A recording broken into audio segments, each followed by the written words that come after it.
السلام عليكم ورحمة الله.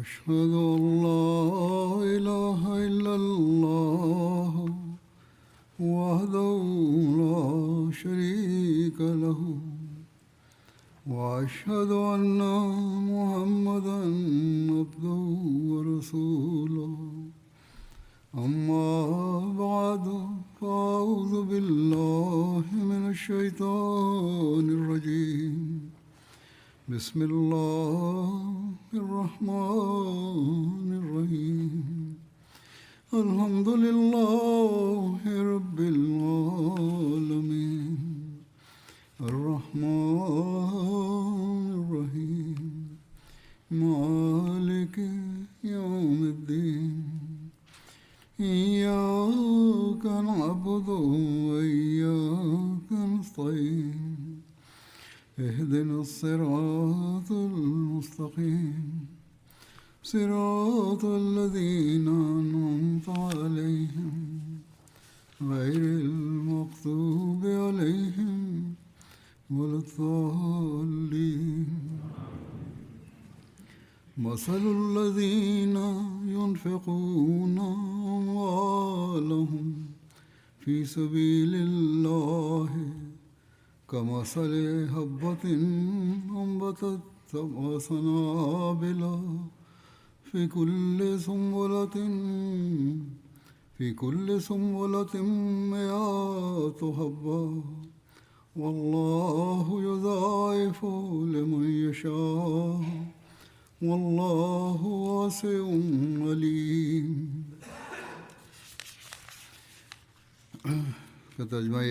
ترجمه این آیه چنین است که کسانی که اموال خود را در راه خداوند خرج می کنند حالت آنان همانند دانه‌ای است که 7 خوشه برویاند و در هر خوشه 100 دانه باشد و خداوند برای هر که بخواهد بیش از آن نیز می افزاید و خداوند بخشنده و دانای کامل است.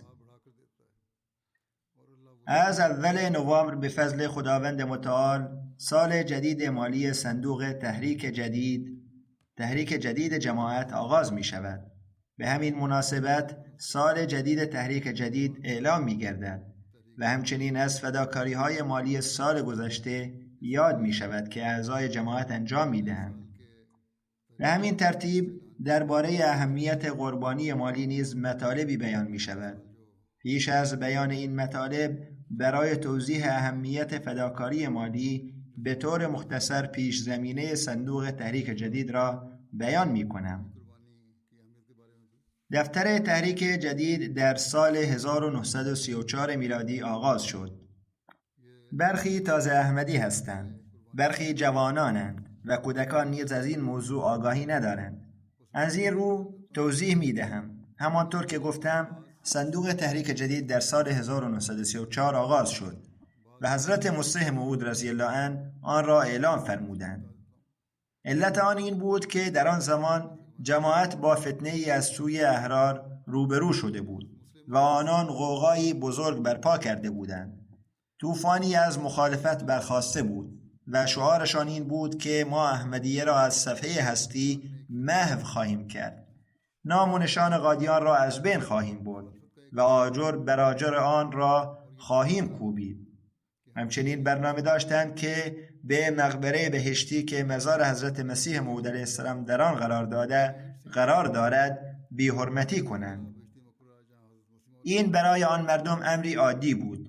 در آن زمان نیز همان گونه که باید از جماعت حمایت میشد، حکومت چنین حمایتی نمی کرد، بلکه می توان گفت که از معاندان جماعت پشتیبانی می نمود.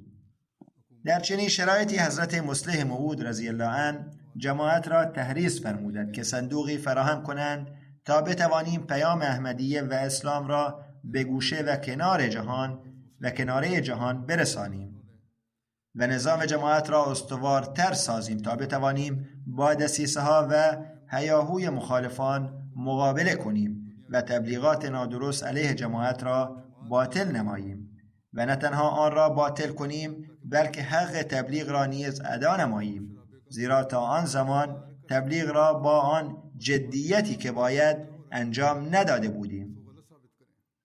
پس با این اندیشه حضرت مصلح موعود رضی الله عنه دفتر تحریک جدید را اعلام فرمودند و همچنین فرمودند که ما باید پیام اسلام و احمدیه را هم در داخل کشور و هم در سراسر جهان گسترش دهیم تا دشمن نتواند در هیچ نقطه‌ای به نقشه‌های ما آسیب برساند. اگر در جای مخالفتی باشد، در جای دیگر باید پیشرفت جماعت دیده شود و نظام جماعت باید گسترش یابد. به فضل خداوند متعال امروز می‌بینیم که پیام احمدیه و اسلام حقیقی به همه کشورهای جهان رسیده است و مربیان و مبلغین ما در آنجا مشغول خدمتند. در کشورهای مختلف جهان ما مساجد ساخته ایم، مدارس ما فعالند، بیمارستانها کار می‌کنند، مبلغین و مربیان سلسله توفیق خدمت یافتند، نشر و اشاعه ادبیات دینی در جریان است. استودیوهای MTA در کشورهای گوناگون علاوه بر استودیوی مرکزی که از آنجا MTA در سراسر جهان پخش می شود تأسیس شده‌اند. ایستگاه‌های رادیویی نیز برقرارند. گرچه بسیاری از این فعالیت‌ها از سایر صندوق‌های مالی نیز تأمین می شود، اما صندوق تحریک جدید در این میان نقش بسیار مهمی ایفا می کند. تحت صندوق تحریک جدید مبلغین در سراسر جهان تربیت شده‌اند و به فضل خداوند متعال در حدود 6 یا 7 کشور دانشگاه‌هایی تأسیس شده‌اند که در آنها مبلغین و مربیان تربیت می‌شوند و سپس در سراسر جهان به تبلیغ اسلام و احمدیه می‌پردازند. و آن ادعایی که احرار کرده بودند که ما قادیان را ویران خواهیم کرد و احمدیه را از صفحه هستی محو خواهیم نمود و تا امروز نیز مخالفان ما چنین شعارهایی سر می‌دهند، چندی پیش در ربوه نیز کنفرانسی از آنان برگزار شد که در آن همین شعار را تکرار کردند. پاسخ این شعارها هر سال با پیشرفت‌های جماعت داده می‌شود و این پاسخ به فضل‌های خداوند متعال داده می‌شود. کسانی که با بیعت وارد جماعت می‌شوند خود پاسخ این شعارها هستند و پیشرفت جماعت که امروز در 220 کشور جهان گسترده است خود گواه آن است که ببینید شما شعار می‌دادید که ما احمدیه را از صفحه هستی محو خواهیم کرد، اما این فضل‌های خداوند متعال است که جماعت پیوسته در حال پیشرفت است. پس این حمایت و تایید خداوند متعال خود دلیلی است بر اینکه دعوای حضرت مسیح موعود علیه السلام راستین بود و هست و احمدیه به فضل خداوند متعال نه نهالی است که به دست انسان کاشته شده باشد، نه به وسیله هیچ سازمانی برپا شده باشد، نه به دست هیچ حکومتی، بلکه نهالی است که خداوند متعال خود آن را کاشته است و اکنون به درختی تناور تبدیل شده که شاخه‌هایش در سراسر جهان گسترده اند و خداوند متعال آن را پیوسته گسترش می‌دهد و میوه‌دار می‌سازد. این سلسله همچنان ادامه دارد و رو به رشد است.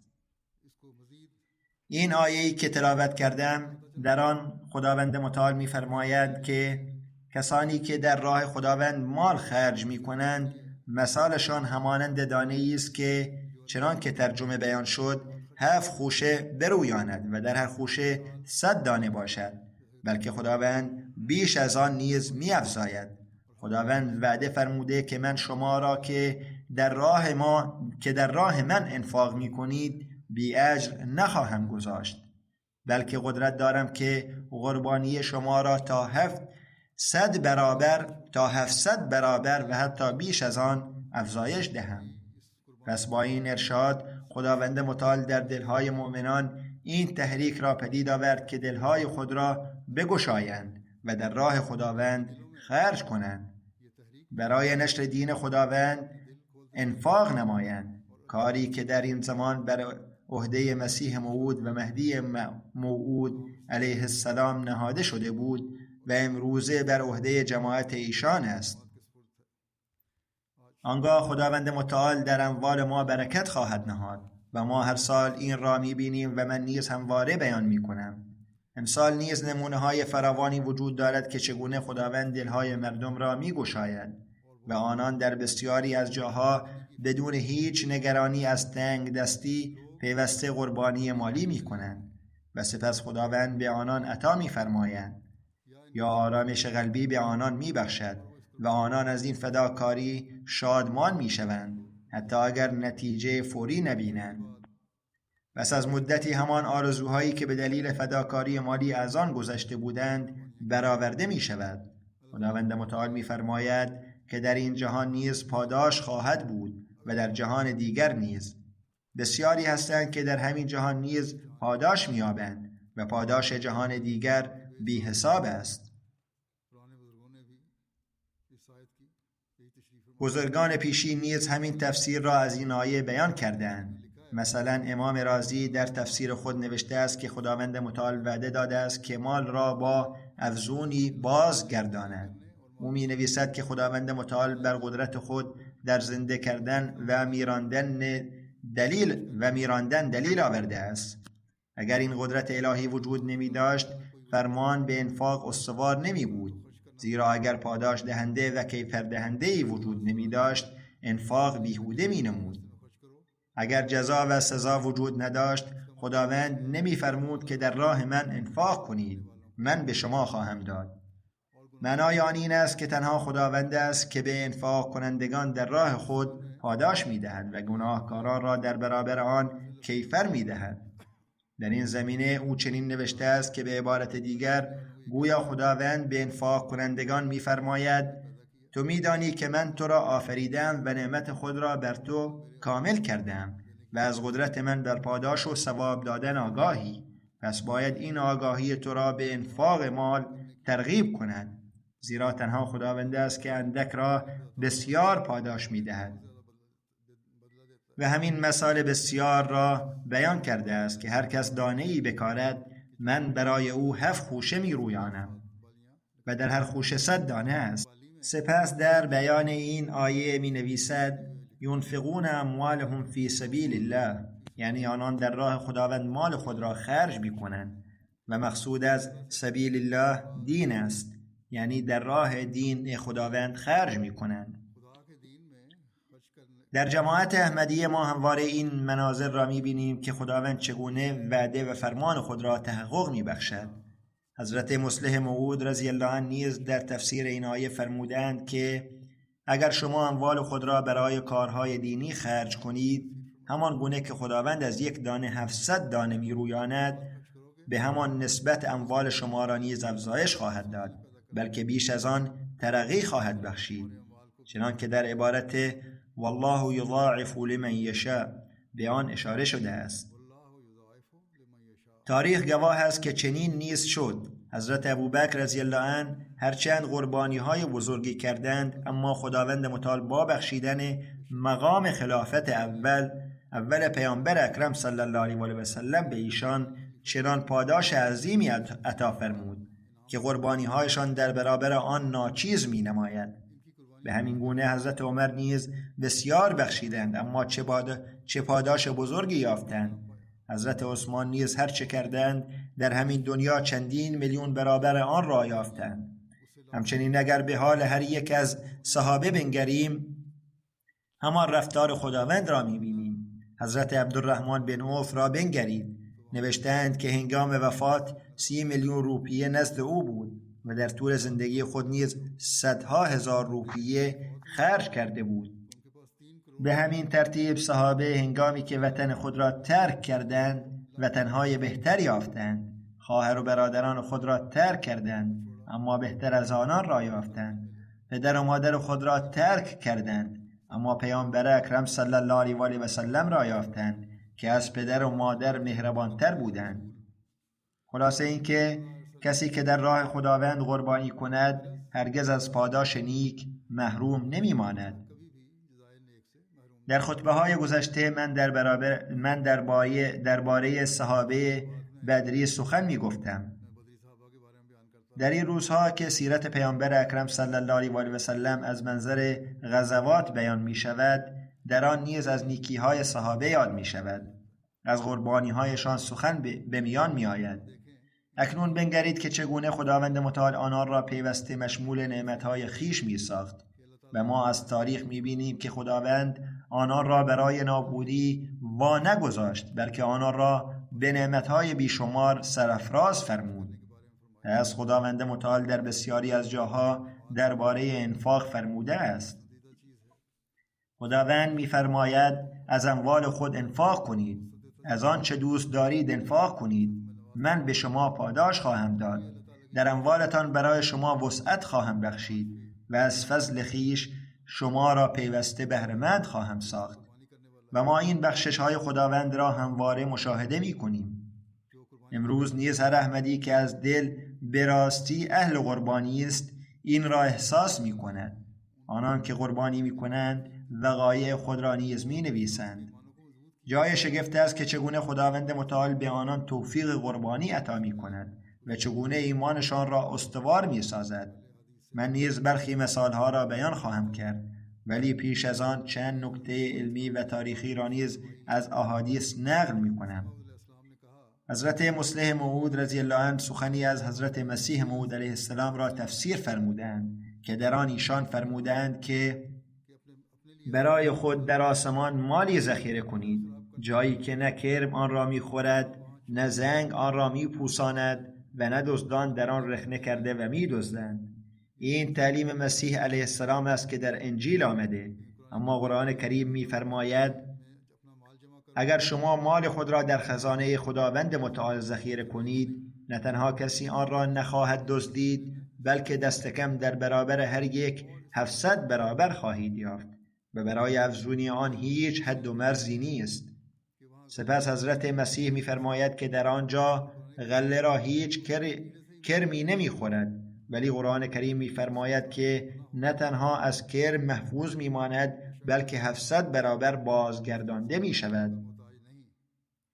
بیگمان خداوند متعال به یاری هیچ انسانی نیازمند نیست، ولی از روی رحمت بر بندگانش اگر به آنان فرصتی برای انجام کاری می‌دهد، از آن طریق می‌خواهد درجاتش را بالا ببرد و در همین دنیا نیز می‌تواند عملاً آن را 700 برابر بیفزاید، ولی پاداش آن نیکی‌ها را در جهان دیگر چندین برابر بیشتر عطا خواهد کرد. پس وعده خداوند متعال این است که او 700 برابر می‌افزاید، نه تنها برای این دنیا، بلکه این دنیا و در جهان دیگر پیوسته افزایش می‌دهد. تفسیر این معنا را حضرت خلیفة المسیح اول رحمه الله تعالی نیز در جایی بیان فرمودند. ایشان می‌فرمایند خوب به یاد داشته باشید که پیامبران وقتی برای اعانه درخواست می‌کنند برای خود نمی‌خواهند، بلکه برای آنانی است که اعانه می‌دهند تا چیزی به آنان برسد. یعنی آنان که اعانه می‌دهند و قربانی می‌کنند برای منفعت خودشان است که گفته می‌شود چندگی دهید تا خداوند بر شما فضل فرماید و اموالتان را بیفزاید. حضرت خلیفة المسیح اول فرمودند در پیشگاه خداوند متعال راه‌های بسیاری برای بخشش وجود دارد و این نیز یکی از آن راه‌هاست که در آغاز سوره، یعنی در سوره بقره در آیه مما رزقناهم ينفقون ذکر شده است. سپس آیه اتى المال علی حبه نیز در سوره بقره آمده است و در همان بخش نیز آیه انفقوا مما رزقناکم ذکر شده که آن نیز از سوره بقره است. سپس فرمودند اکنون مسئله انفاق فی سبیل الله به روشنی بیان می شود. در انجیل جمله است که می گوید هر که از تو بخواهد به او بده، اما بنگرید که قرآن مجید این مضمون را در 5 رکوع به پایان رسانده و با تفصیل فراوان بیان کرده است. نخستین پرسش این است که به چه کسی و چرا باید داد. پاسخ آن چنین است که برای اعلای کلمه خدا باید انفاق کرد. مثال آن چنین است که کسی دانه‌ای در زمین می‌کارد، مثلا دانه ارزن، سپس از آن چندین خوشه می‌روید، سپس می‌فرمایند والله یضاعف لمن یشاء، و خداوند برای هر که بخواهد بیش از آن نیز می‌افزاید. یعنی در برخی موارد در برابر یکی 10 برابر و در برخی موارد در برابر یکی 700 برابر پاداش داده می شود. این تفاوت بر حسب نیاز، زمان و موقعیت است.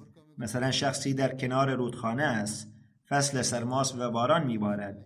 در چنین حالتی اگر کسی از او به آب بخواهد و او لیوانی آب دهد در حالی که آب در همه جا فراوان است، این کار چندان بزرگ نیست.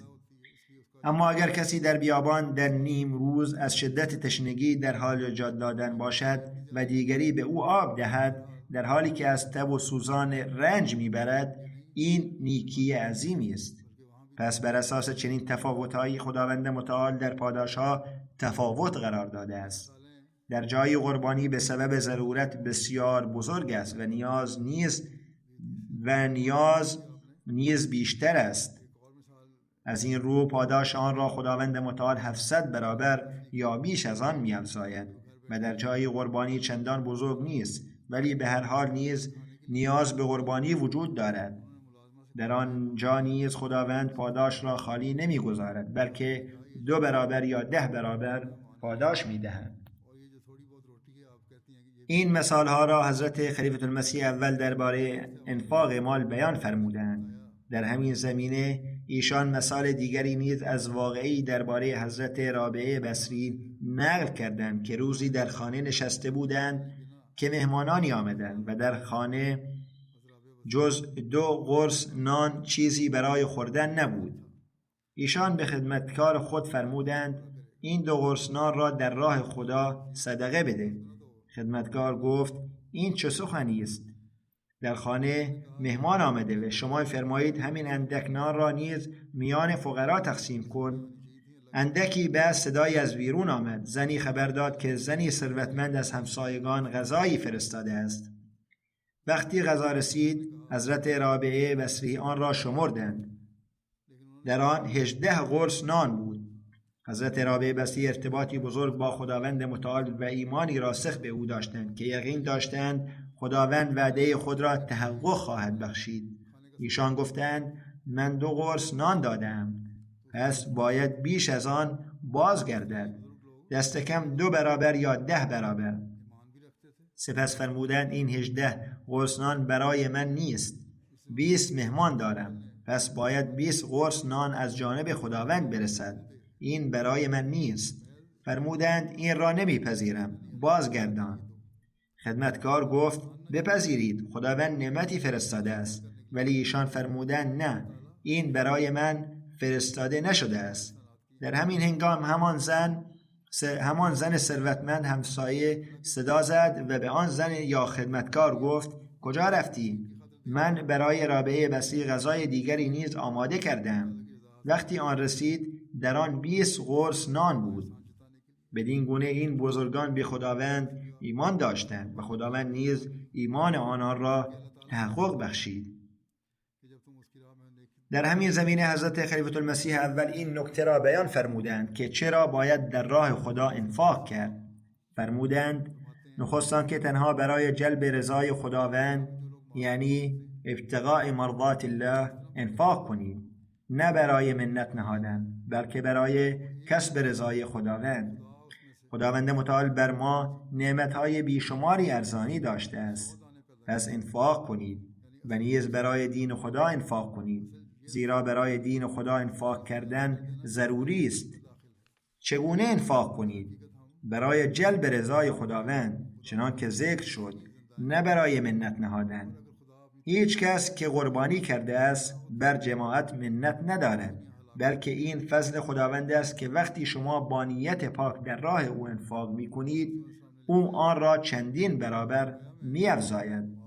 حضرت مسیح موعود علیه السلام می فرمایند خداوند در اموال کسانی که در راه او انفاق می کنند چنان برکتی می دهد که گویی دانه‌ای کاشته می شود، در حالی که تنها 1 دانه است، ولی خداوند از آن 7 خوشه می رویاند و در هر خوشه 100 دانه پدید می آورد.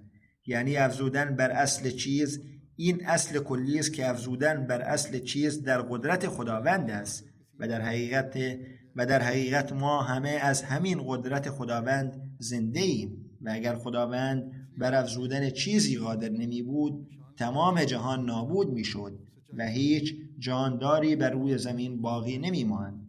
حضرت مسیح موعود علیه السلام نوشتند در تعبیر رؤیا مال به معنی جگر است. اگر کسی در خواب ببیند که مال دارد معنایش جگر است و اگر ببیند که جگرش بیرون آورده شده معنایش این است که مالش را داده است. از این رو صدقه دادن به منزله جان دادن است، یعنی قربانی مالی اهمیت فراوان دارد. انسان هنگام صدقه دادن چه اندازه صدق و ثبات نشان می‌دهد. و حقیقت این است که تنها گفتار و سخن کافی نیست تا زمانی که چیزی را در عمل نشان ندهد.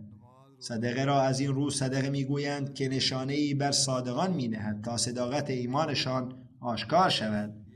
در حدیث آمده است که پیامبر اکرم صلی الله علیه و آله و سلم فرمودند آیا شما را از کسی که از همه سخاوتمندان سخاوتمندتر است آگاه نسازم؟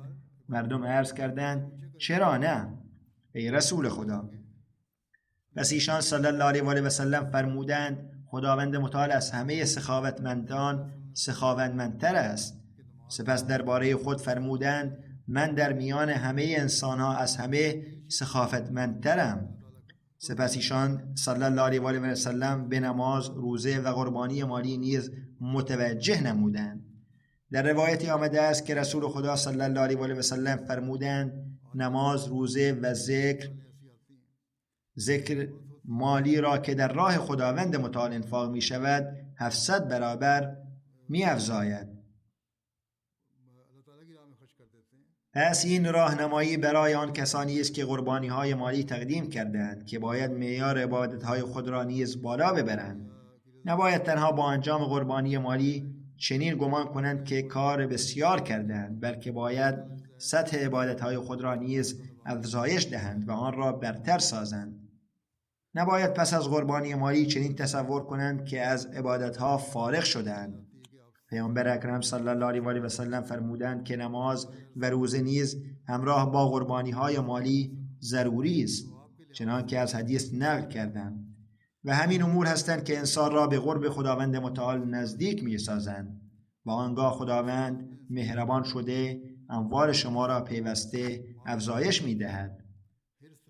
بسیاری از مردم قربانی می کنند و در این زمان نیز نمونه های فراوانی نزد ما می رسد که وقتی نیاز پیش می آید با وجود تنگ دستی در راه خداوند خرج می کنند و با این امید که خرج کردن در راه خداوند موجب رضای او خواهد شد. و این قربانی ما هرگز ضایع نخواهد شد و خداوند آن را ضایع نخواهد کرد و در حقیقت خداوند آن را ضایع نمی کند. پیامبر اکرم صلی الله علیه و آله و سلم در حدیثی فرمودند که روایت است مردی نزد ایشان آمد و گفت یا رسول الله صلی الله علیه و آله و سلم از نظر ثواب بزرگترین صدقه کدام است؟ پیامبر اکرم صلی الله علیه و آله و سلم فرمودند بزرگترین صدقه آن است که در حالی صدقه دهی که تندرست باشی، به مال نیاز داشته باشی، حرص و تمایل به آن داشته باشی، از فقر بترسی و خواهان رفاه باشی. در آن هنگام در صدقه و خیرات تأخیر مکن، یعنی در حالی که تمایلات و خواسته های دنیوی داری باز هم صدقه بده و در راه خداوند خرج کن. فرمودند مبادا چنین شود که جانت به گلو برسد و آنگاه که در آستانه مرگ باشی بگویی فلان مقدار به فلان کس بدهید و فلان مقدار به دیگری بدهید.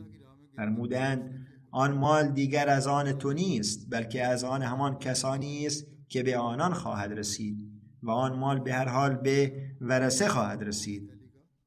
پس فرمودند خرج کردن در راه خداوند در حالی که سالم و نیازمند باشی همان قربانی حقیقی است. اگر چنین کنی آنگاه خداوند در این دنیا نیز تو را فزونی خواهد داد و در جهان دیگر نیز برکت خواهد بخشید. نمونه های بزرگان نیز همین گونه بوده است. در جماعت ما نیز چنین بوده که آنان در خرج کردن مال خود در راه خداوند حساب نمی کردند بلکه بی‌دریغ خرج می نمودند. همچنین در زمان پیامبر اکرم صلی الله علیه و سلم نمونه هایی از صحابه می یابیم. روایت است که پیامبر اکرم صلی الله علیه و آله و سلم روزی به خواهرزن خود حضرت اسما بنت ابی بکر رضی الله عنها نصیحت فرمودند که در راه خداوند خرج را با شمارش و حسابگری انجام نده، وگرنه خداوند نیز به تو به همان اندازه محدود عطا خواهد کرد. پیامبر اکرم صلی الله علیه و آله و سلم فرمودند دهانه کیسه پول خود را از روی بخل نبند، یعنی جایی که پول نهاده ای آن را از روی خساست محکم مسدود مکن، وگرنه همان دهانه بسته خواهد ماند و دیگر مالی در آن داخل نخواهد شد. پس فرمودند اگر مال بیرون رود باز هم خواهد آمد. اگر در راه خداوند خرج کنی پس با دلی باز خرج کن. در جماعت از حضرت خلیفة المسیح اول نمونه هایی میبینیم. نخست در زمان حضرت مسیح موعود علیه السلام که حضرت خلیفة المسیح اول قربانی های فراوانی میکردند. در زمان حضرت مسیح موعود علیه السلام برای انجام مأموریت ایشان و یاری رساندن به آن حضرت هزینه های بیشماری می نمودند، چنانکه حضرت مسیح موعود علیه السلام خود در جایی به این امر اشاره فرمودند.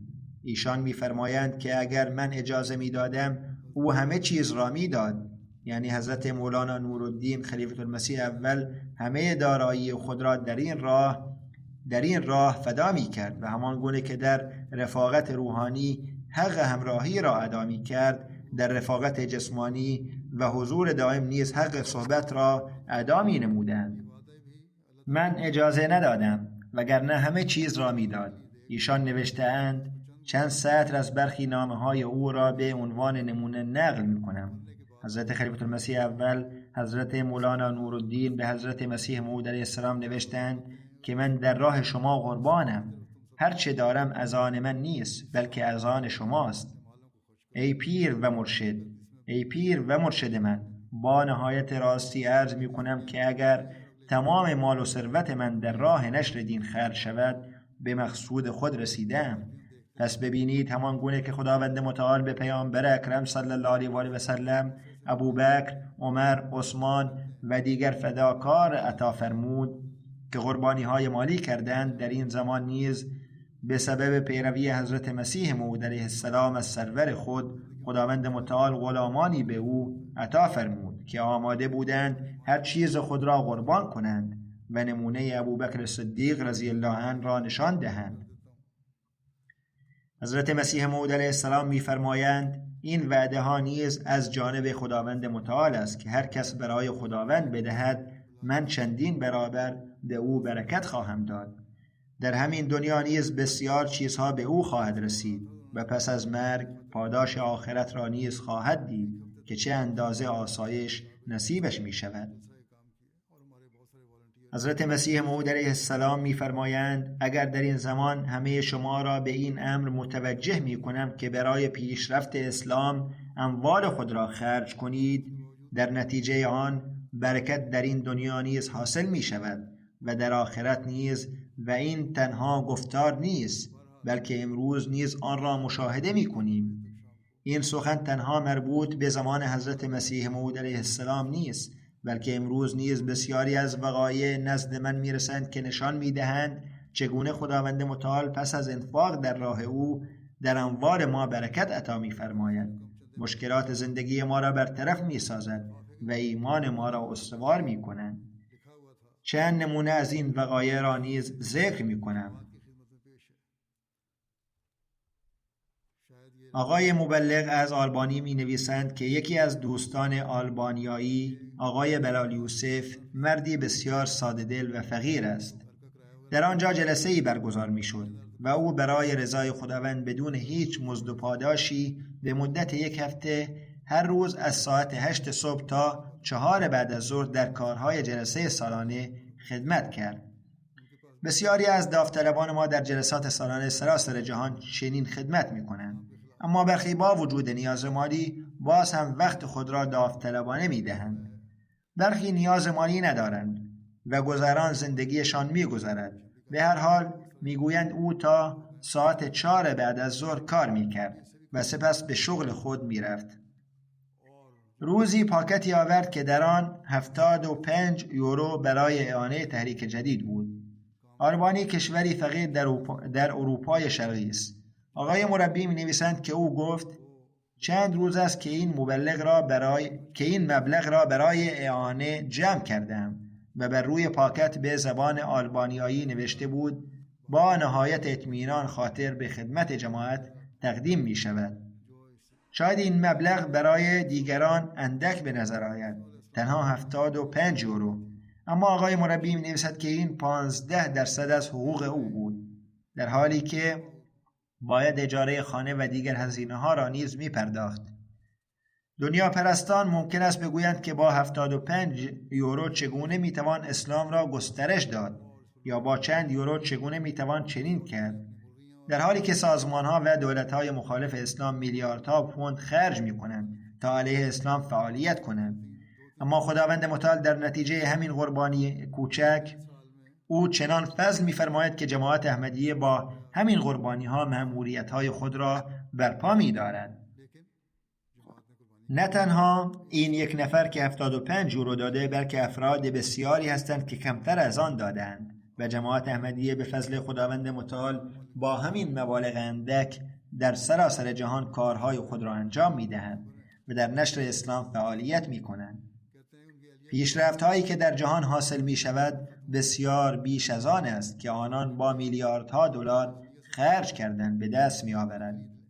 همچنین در برخی کشورهای فقیرتر نیز صحنه‌های قربانی دیده می شود، همانند آغاز اسلام یا زمانی که حضرت مسیح موعود علیه السلام مردم را به قربانی‌های مالی فرا خواندند، یا هنگامی که حضرت مصلح موعود رضی الله عنه صندوق تحریک جدید را اعلام فرمودند و گفتند امروز دشمن کاملا آماده است تا بر ما حمله کند، پس در راه خدا انفاق کنید و مردم قربانی کردند. زنان فقیر مرغ‌ها و تخم مرغ‌های خود را فروختند و اعانه دادند.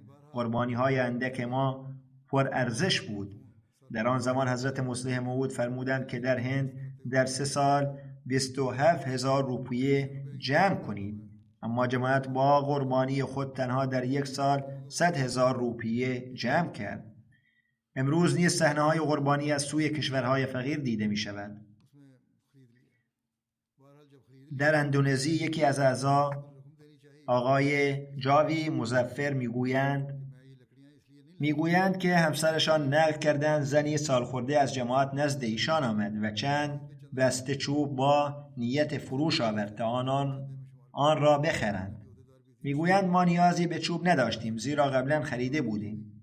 در شهرهای کوچک یا روستاها در کشورهای فقیر که هنوز کاملا توسعه نیافته‌اند، گاهی مردم فقیر چوب می‌سوزاندند زیرا گاز در آنجا وجود ندارد یا شاید از اجاق‌های نفتی استفاده می‌کنند، اما به هر حال چوب نیز مصرف می‌شود.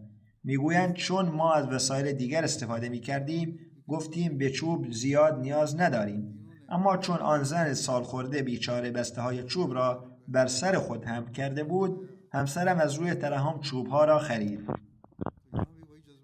ارزش روپیه اندونزی بسیار پایین است و معمولا صحبت از میلیون‌ها می‌شود. بنابراین آن بسته چوب را به مبلغ 100,000 روپیه خرید که معادل چند روپیه پاکستانی بیشتر نمی‌شود. به هر حال وقتی خرید انجام شد و خواستند پول را بدهند، آن زن سالخورده گفت من این چوب‌ها را برای گرفتن پول و خرج خود نیاوردم، بلکه این را برای پرداخت اعانه صندوق تحریک جدید آوردم. این مبلغ را از طرف من در اعانه صندوق تحریک جدید محسوب کنید. همسر ایشان که از عهدهداران سازمان لجنه امام‌الله بودند تمام مبلغ را همانجا به آن خانم پیر پرداخت کرد، اما او حتی 1 روپیه هم برای خود بر نداشت. به همین ترتیب یکی از اعضای اندونزی به نام خانم سسیلین تعریف می کنند که چند سال پیش وضعیت مالیشان بسیار بد بود. یک کودک 7 ساله داشتند و باردار کودک دوم بودند. اما روزی که کودک دوم به دنیا آمد عید نزدیک بود و مبلغ وعده اعانه تحریک جدیدشان که 1,200,000 روپیه بود هنوز باقی مانده بود. همانطور که گفته شد ارزش روپیه در آنجا بسیار پایین است، اما همان روحیه‌ای که در بزرگان پیشین دیده میشد در اینجا نیز مشاهده می شود. میگوید وعده ما 1,200,000 روپیه بود و میخواستیم اعانه صندوق تحریک جدید را بپردازیم و به خلیفة المسیح برای دعا بنویسیم. تمام تلاش خود را کردیم تا هر طور شده این اعانه پرداخت شود، اما به دلیل فقر این امر دشوار به نظر می رسید. میگوید حساب بانکی کوچکی داشتم. وقتی نگاه کردم دیدم 1,250,000 روپیه در آن موجود است. اگر تمام آن را می دادیم دیگر چیزی برایمان باقی نمی ماند. اما تصمیم گرفتیم 1,200,000 روپیه را از طرف خود، همسر و فرزند بزرگ پرداخت کنیم و 50,000 روپیه باقی مانده را از طرف نوزاد بدهیم. این گونه تمام مبلغ پرداخت خواهد شد و هیچ چیز برایمان باقی نماند. میگوید اما هیچ اندوهی احساس نکردیم، بلکه در دل خوشحال بودیم که وعده خود را ادا کردیم و نوزاد تازه متولد شده ما را نیز در آن شریک کردیم. میگوید خداوند متعال چه فضل بزرگی کرد که تنها 1 هفته بعد درآمدی به مبلغ 12 میلیون روپیه نصیبمان شد و با دیدن این امر یقین پیدا کردیم که خداوند وعده خود را که 10 برابر باز می‌گردانند واقعاً به این صورت تحقق بخشید. خداوند فوراً وعده خود را وفا کرد. به همین ترتیب مبلغ غنا می نویسد که وقتی از خطبه های خلیفة المسیح وقایع ایمان آفرین برای مردم بازگو شد، یکی از اعضای آفریقایی غنایی هرچه مبلغی را که در جیب داشت در راه خداوند متعال میداد. اما میگوید به محض خروج از مسجد 2 تماس تلفنی دریافت کرد که مسیر زندگیش را تغییر دادند. 2 مشتری احتمالی با او تماس گرفتند و فرصتهای شغلی یا تجاری بسیار جذابی پیشنهاد کردند که از آن 20 برابر مبلغی که داده بودند سود به دست آورد.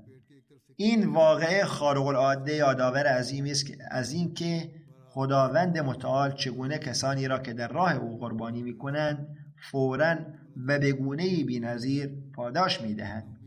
این واقعه نیز موجب افزایش ایمان او شد.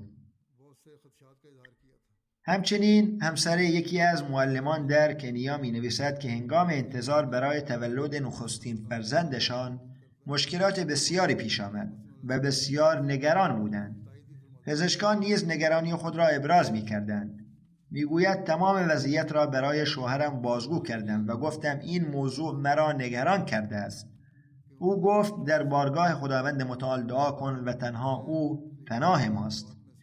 در نهایت گفت تنها قربانی فوری که می توانیم انجام دهیم این است که چون سال مالی صندوق تحریک جدید در حال پایان است، باقی مانده اعانه تحریک جدید را بپرداز و کار را به خدا واگذار کن. خداوند فضل خواهد کرد. چه حالت ایمانی شگفت‌انگیزی دارند این مردم. میگوید من چنین کردم. چند روز بعد در خواب دیدم که حضرت مسیح موعود علیه السلام تشریف آوردند. ایشان کت سیاه بر تن داشتند، عمامه‌ای بر سر و عصایی در دست. به من فرمودند نگران نباش، تولد فرزندت به خیر و سلامت خواهد بود، اما از پهلویت خواهد بود. چنان که فرزندشان به دنیا آمد، اما از طریق عمل جراحی که از یک سمت شکم انجام شد و هیچ گونه عارضه‌ای پیش نیامد. او میگوید یقین دارد که این همه فضل خداوند متعال بود که به سبب قربانیشان عطا شد و خداوند برکت بخشید، وگرنه در دوران بارداری پزشکان نگرانی‌های بسیاری ابراز کرده بودند. بدین گونه خداوند متعال حتی ایمان احمدیان دوردست را نیز تقویت می‌کند و در عین حال حقانیت حضرت مسیح موعود علیه السلام را نیز به نمایش می‌گذارد. سرمبلغ گینه کوناکری می نویسد که من از خطبه‌های خلیفة المسیح وقایع ایمان افزا را بازگو می کردم و به این نکته متوجه می نمودم که باید اعانه ها را پرداخت و در فداکاری مالی پیش رفت و همچنین به همه یادآوری کردم که چون سال صندوق تحریک جدید در حال پایان است و بودجه کامل نشده باید آن را تکمیل کرد. همان شب مردی به مرکز تبلیغ آمد و گفت این پاکت را آقای محمد الحسن غوبی یا یعقوبی فرستادند. وقتی پاکت باز شد در آن 300 یورو بود که در پول محلی حدود 3 میلیون فرانک یا بیشتر میشد. به آقای غوبی تلفن زدند و پرسیدند آیا شما این پاکت را فرستاده اید و علت را جویا شدند. او گفت در خطبه جمعه شنیدم که مبلغ مورد نظر امسال هنوز جمع‌آوری نشده است. پس از نماز جمعه وقتی به دفترم رسیدم همین مبلغ در کشوی میزم بود و در کنار آن فهرست بلندی از مخارجی که باید به این پول پرداخت میشد. من فهرست مخارج را در سطل زباله انداختم و این مبلغ را برای آنه تحریک جدید فرستادم. ایشان پیشتر نیز آنه تحریک جدید خود را پرداخت کرده بودند و مبلغ خوبی داده بودند. پس در آفریقا نیز وقایع عجیب و شگفت‌انگیز فداکاری مردم وجود دارد. بی تردید خود خداوند متعال این حالت ایمان را در دلهایشان پدید می آورد، وگرنه انسان به تنهایی قادر به چنین کاری نیست. آنان این تجربه ها را دارند که خداوند چگونه چند برابر باز می گرداند و به همین سبب است که باز هم قربانی می کنند. وقایع بسیارند و بیان همه آنها دشوار است. برخی را که انتخاب کردم نیز نمی توانم همه را بازگو کنم، اما چند نمونه دیگر را نیز ذکر می کنم.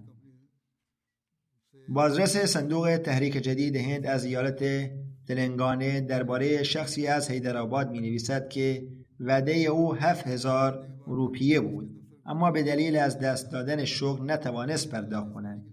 برای سال بعد وعده 10,000 روپیه نوشت. به او گفته شد که وعده سال گذشته را که ادا نکردی، چگونه وعده بیشتری برای سال آینده می دهی؟ او پاسخ داد خداوند متعال خود ترتیب آن را خواهد داد. یقین دارم زیرا به خاطر خدا می دهم. چند روز بعد شغلی بهتر از پیش یافت و آنه دو سال گذشته را پرداخت کرد و در سال مالی جدید وعده خود را از 7,000 به 30,000 افزایش داد و آن را نیز پرداخت کرد. بدین گونه خداوند متعال حسن ظن او را پاداش داد. همچنین مثالی دیگر از اندونزی است. وقایع عجیبی رخ می‌دهد که تصادفی نیستند، زیرا کسانی که آنها را تجربه می‌کنند از پس زمینه و شرایط قربانی خود آگاهند و می‌دانند در چه وضعی تصمیم به قربانی گرفتند و سپس چگونه قدرت خداوند را مشاهده کردند. به هر حال می نویسد یکی از دوستان احمدی بسیار مخلص به نام بهادر جان مدتی پیش برای ادامه کار خود از یک شرکت تاکسی خودرویی خرید تا با آن کار کند. میگوید پس از خرید خودرو برای ثبت آن به دفتر پلیس راهنمایی رانندگی رفتم، اما گفتند دادگاه دستور داده است که ثبت این خودرو ممنوع است.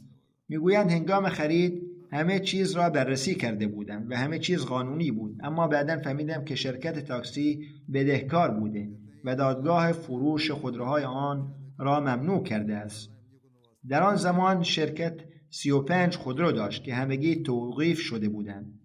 صاحبان پیشین شرکت به من گفتند که ما در دادگاه پرونده‌ای داریم و تا صدور حکم صبر کن. انشاءالله خودرو به تو خواهد رسید. گفتم بسیار خوب. در آن زمان اعانه تحریک جدیدم واجب الادا بود. با خودم گفتم ابتدا اعانه خود را بپردازم تا مبادا درگیر این نگرانی دنیوی شوم و اعانه من باقی بماند. پس فوراً اعانه تحریک جدید و وقف جدید را پرداخت کردم. چند روز بعد در وبسایت همان شرکت بررسی کردم و با شگفتی دیدم که ممنوعیت از روی خودروی من برداشته شده است. باورم نمیشد و فکر کردم شاید اشتباه کردم. پس نزد بازرس رفتم و او بررسی کرد و گفت از میان 35 خودرو تنها از یکی ممنوعیت برداشته شده و رفع توقیف بقیه منوط به حکم دادگاه است و آن خودرو همان بود که من خریده بودم. به فضل خداوند در نتیجه خرج کردن در راه او این فضل نصیبم شد که فوراً خداوند متعال مرا پاداشی بزرگ عطا کرد. میگوید این فضل‌های خداوند را با چشمان خودم دیدم که چگونه خداوند احمدیان را مورد عنایت قرار میدهد. سپس جناب مبلغ از کشور مالی منطقه سوکاسو می نویسند که خداوند متعال به طرز عجیبی تربیت تازه بیعت کنندگان را انجام می دهد و آنها را به سوی فداکاری مالی مایل می سازد. یکی از تازه بیعت کنندگان شهر آقای موسی با مبلغ 1,000,000 فرانک سیفا آمدند و عرض کردند که از این مبلغ 500,000 فرانک مربوط به سهم ملک خانه‌شان است. 400,000 فرانک برای اعانه وصیت و 100,000 فرانک برای صندوق‌های تحریک جدید و وقف جدید کسر شود. وقتی از ایشان درباره علت این تقسیم بندی پرسیده شد، گفتند که از مدت طولانی برای پروژه‌های دنیوی مختلف پول جمع می‌کردند و تمام توجه و دعایشان نیز برای به دست آوردن همان پروژه‌ها بود. اما می‌گویند دیشب پس از ادای نماز تهجد وقتی دراز کشیده بودم در خواب دیدم که 3 شخص با لباس سفید نزد من آمدند. نخستین نفر از آنان با من سخن گفت و گفت تو با این که احمدی هستی تمام توجهت را به دنیا معطوف کرده ای. ببین چگونه خداوند متعال تربیت می‌فرماید. بهتر است که بیشتر به فکر آخرتت باشی. سپس نفر دوم به او گفت تو هنوز سهم ملک خانه‌ات را ادا نکرده ای. پس سهم ملک خانه‌ات را ادا کن. پس از آن نفر سوم با او سخن گفت و فرمود در حساب تو 4,000,000 فرانک موجود است. وصیت آن را نیز فوراً ادا کن. بنابراین به عنوان یک احمدی برای من دیگر جایز نیست که پس از این راهنمایی از سوی خداوند متعال این مبلغ را برای هدف دیگری استفاده کنم. شما این مبلغ را در صندوق‌های مختلف اعانه کسر کنید. دیدن چنین واقعی نه تنها ایمان این افراد را استوار می‌سازد بلکه ایمان احمدیان قدیمی ما را نیز تقویت می‌کند. و ما نیز باید بیندیشیم که چگونه خداوند متعال این افراد را هدایت می‌فرماید. معاندان احمدیه میگویند این ادعای مهدویت و مسیحیت دروغ است. این پیامبر دروغین است. این تبلیغ دروغین است. این فقط دکان است. اما خداوند متعال به این شیوه کسانی را هدایت می‌فرماید که در مناطق دوردست نشسته‌اند، کسانی که تازه بیعت کردند و حتی شاید هرگز خلیفه وقت را ندیده یا ملاقات نکردند. جز از طریق امتیه شاید هنوز کاملا ادبیات جماعت را نخوانده باشند. بسیاری از آنان نخوانده‌اند، اما اصول اساسی را البته خوانده‌اند. با این حال خداوند متعال ایمان آنان را چنان استوار می‌سازد که وقتی قربانی می‌کنند خداوند متعال قربانی‌هایشان را می‌پذیرد و سپس آنان را هدایت نیز می‌فرماید. وقایع بسیاری دیگری نیز هستند که فعلا از ذکرشان صرف نظر می‌کنم. این فهرست طولانی است. به هر حال امسال نیز افضال خداوند متعال بر جماعت قربانی‌هایی که افراد جماعت تقدیم کردند و گزارش‌هایی که از طرف جماعت‌ها درباره قربانی‌ها رسیده است به اختصار ذکر می‌کنم. اینها همه احسان‌های خداوند متعالند که باید همیشه به یاد داشته باشیم و ببینیم که خداوند چگونه در میان تازه احمدی‌ها و قدیمی‌ها از لحاظ تربیت چنین احساساتی ایجاد می‌کند که آنها را به سوی قربانی سوق می‌دهد. به هر حال طبق گزارش سالانه از کشورهای مختلف، نخست این است که سال گذشته سال 91 صندوق تحریک جدید به پایان رسید و امروز سال 92 آغاز می شود که من اعلام آن را می کنم. و امسال به فضل خداوند متعال جماعت توفیق یافت که مبلغ 19.55 میلیون پوند قربانی تقدیم کند که نسبت به سال گذشته 1,564,000 پوند بیشتر است. از لحاظ مجموع گردآوری آنه غیر از جماعت پاکستان که در این رقابت به شمار نمی رود، به طور کلی جماعت اول در جهان فعلا جماعت آلمان است و دوم بریتانیا است. در بریتانیا نیز امسال گردآوری آنه بسیار زیاد بوده و تقریبا به آلمان نزدیک شدند. به گمان من شاید سال آینده اگر همین گونه پیشرفت کنند از آلمان پیشی بگیرند. همچنین آمریکا نیز افزایش چشمگیری داشته است. به همین ترتیب کانادا نسبت به سال گذشته در آن خود افزایش غیر معمولی داشته است و سپس هند است که نسبت به سال گذشته افزایش خوبی داشته است. استرالیا نیز افزایش غیر معمولی داشته است. اندونزی نیز همین طور و جماعت‌های خاورمیانه سپس غنا نیز امسال در این فداکاری افزایش زیادی داشته است و در میان کشورهایی که افزایش چشمگیر داشتند موریس و هلند نیز شاملند. از لحاظ عملکرد کلی جماعت‌هایی که قابل ذکرند هرچند در رتبه‌بندی نیامدند اما کار بسیار خوبی انجام دادند، از جمله بلژیک، سوئد، فرانسه، هلند که پیشتر ذکر شد، کوابیر، بنگلادش، بورکینافاسو، نیوزلند. در بورکینافاسو اوضاع بسیار بد است. سیرورون، بنین، مالی که در آنجا نیز اوضاع بسیار خراب است و حملات تروریستی رخ می‌دهد. نیجر، ترکیه، گرجستان، جماعت‌های خاورمیانه و استرالیا. در آفریقا از لحاظ مجموع گردآوری آنه 5 جماعت اول عبارتند از غنا، سپس موری، سپس نیجریه، سپس بورکینافاسو و سپس تانزانیا و جماعت‌های دیگری نیز هستند. تعداد کل مشارکت کنندگان تا 1,700,000 نفر و طبق گزارش‌های امسال در دفتر ششم که 2 سال پیش آغاز شد، تعداد کسانی که در آن شرکت کردند 43,588 نفر است. جماعت‌ها باید توجه کنند که تازه احمدیانی که در صندوق تحریک جدید شرکت می‌کنند در دفتر ششم شمارش شوند و گزارش آن به وکالت مال ارسال گردد. 10 جماعت نخست آلمان عبارتند از رودگاه، اوسنابروک، پینبرگ، نیدا، فلورسهایم، روئدرمارک، برمن، نیوفید، فرایدبرگ میته و کوبلنز و 10 امارت نخست آلمان عبارتند از هامبورگ، سپس فرانکفورت، سپس گروسگراو، ویسبادن، ریدشتات، مانهایم، دیستنباخ، مورفلدن، والدورف، رسلزهایم و دارمشتات. 5 منطقه اول بریتانیا عبارتند از اسلام آباد، سپس بیت الفتوح، سپس مسجد فضل، سپس بیت الاحسان، سپس نورت ایست. 10 جماعت بزرگ بریتانیا عبارتند از اسلام آباد نخست، سپس اش، سپس وستر پارک، سافت چیم، والسال، فارنهام نورت، آلدرشات سافت، مسجد فضل، فارنهام سافت و یول.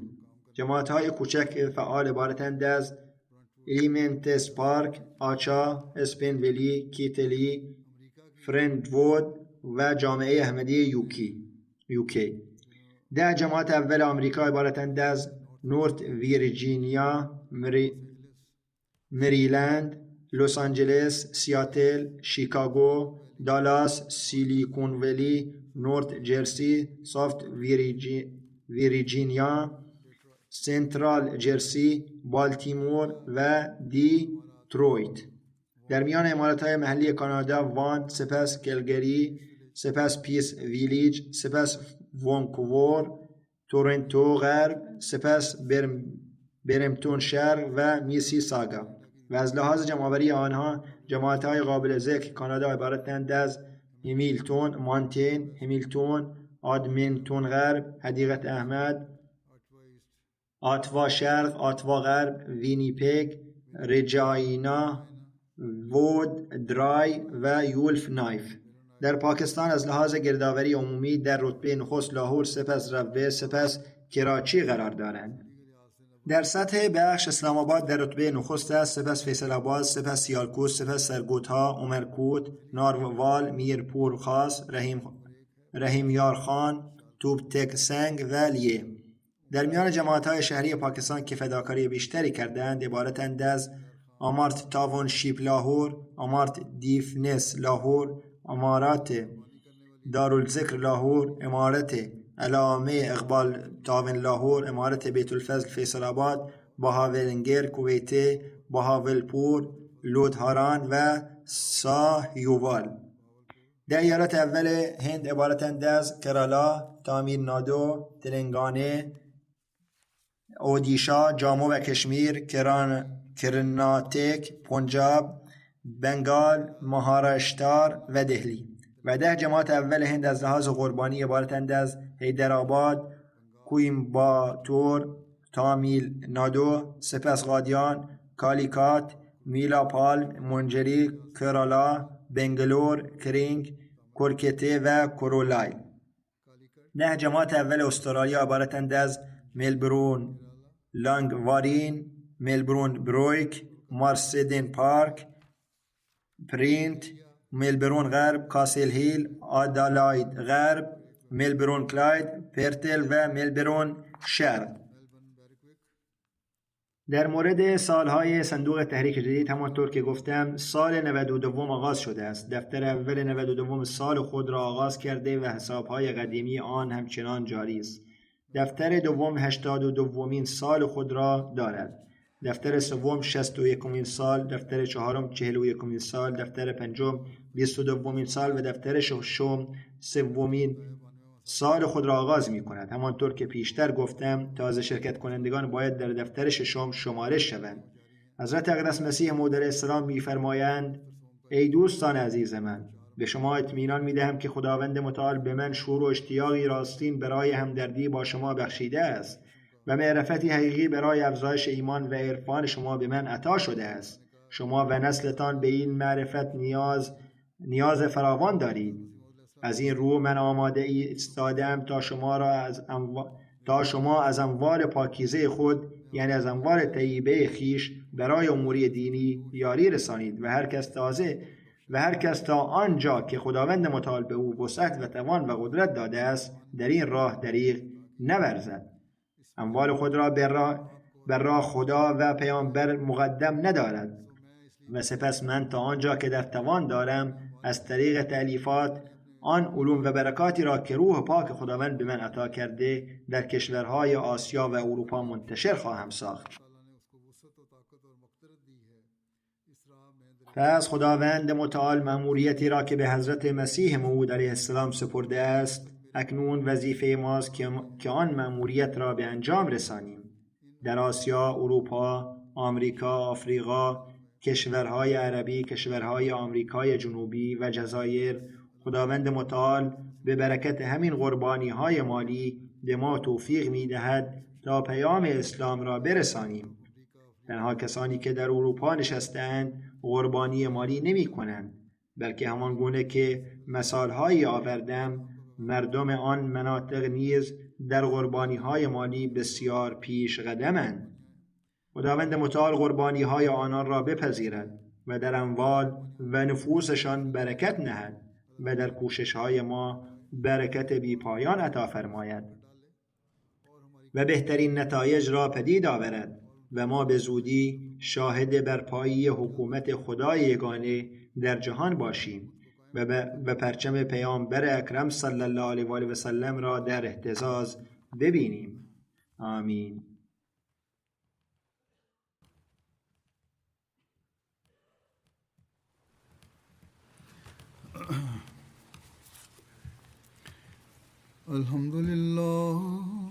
الحمد لله نحمده ونستعينه ونستغفره ونؤمن به ونتوكل عليه ونعوذ بالله من شرور أنفسنا ومن سيئات أعمالنا من يهده الله فلا مضل له ومن يضلل فلا هادي له ونشهد أن لا إله إلا الله ونشهد أن محمدا عبده ورسوله عباد الله رحمكم الله إن الله يأمر بالعدل والإحسان وإيتاء ذي القربى وينهى عن الفحشاء والمنكر والبغي يعظكم لعلكم تذكرون اذكروا الله يذكركم وادعوه يستجب لكم ولذكر الله أكبر.